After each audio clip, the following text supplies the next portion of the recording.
Why this dead shark is worth $12 million. Before we start, I'd want you to hit that red subscribe button so that you never miss out on any of our videos.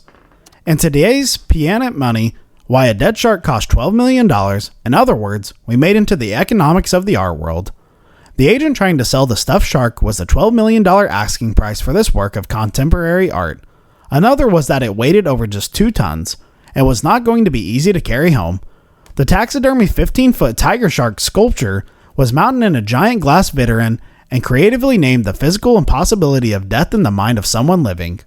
It is illustrated in the center portion of the book. The shark had been caught in 1991 in Australia and prepared and mounted in England by technicians working under the direction of British artist Damien Hirst.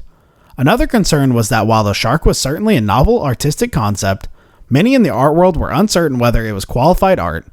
The question was important because $12 million represented more money than had ever been. The physical impossibility of death in the mind of someone living is an artwork created in 1991 by Damien Hirst, an English artist and leading member of a Young British Artist, or YBA. It consists of a tiger shark preserved in formaldehyde in a vitrine. It was originally commissioned in 1991 by Charles Saatchi, who sold it in 2004 to Stephen A. Cohen for an undisclosed amount. Widely reported to have at least $8 million. However, the title of Don Thompson's book, The $12 Million Stuffed Shark, The Curious Economics of Contemporary Art, suggests a higher figure. In 2005, artist Damien Hirst's dead shark reportedly sold for $12 million. Meanwhile, a small business owner named Eddie Saunders had a dead shark hanging in his electrical shop for years. He couldn't even sell it for $1.5 million. We wanted to understand this. Why did Hirst's shark go for so much? Owing the deterioration of the original 14-foot tiger shark, it was replaced with a new specimen in 2006.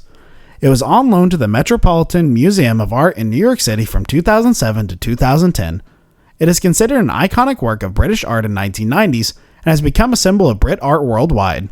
The work was funded by Charles Saatchi, who in 1991 had offered to pay for whatever artwork Hirst wanted to create.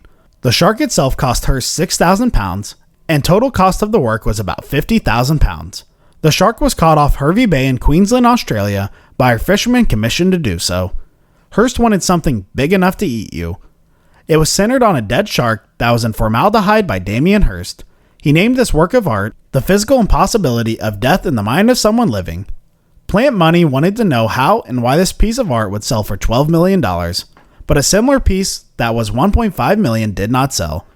It was first exhibited in 1992 in the first of a series of young British artists shown at the Saatchi Gallery, and its premise in St. John's Wood, North London. The British tabloid newspaper The Sun ran a story titled £50,000 for Fish Without Chips. The show also included Hirst artwork 1,000 Years. He was then nominated for Turner Prize, but it was awarded to Greenville Davey. Saatchi sold the work in 2004 to Stephen A. Cohen for an estimated $8 million. In the speech at the Royal Academy in 2004, art critic Robert Hughes used the physical impossibility of death in the mind of someone living as a prime example of how the international art market at the time was a cultural obscenity. Without naming the artwork or the artist, he stated that brush marks in the lace collar of a painting by Velázquez could be more radical than a shark murkily disintegrating in its tank on the other side of the Thames. Because the shark was initially preserved poorly, it began to deteriorate, and the surrounding liquid grew murky. Hirst attributed some of the decay to the fact that the Saatchi Gallery had added bleach to the fluid. In 1993, the gallery skinned the shark and stretched its skin over a fiberglass mold.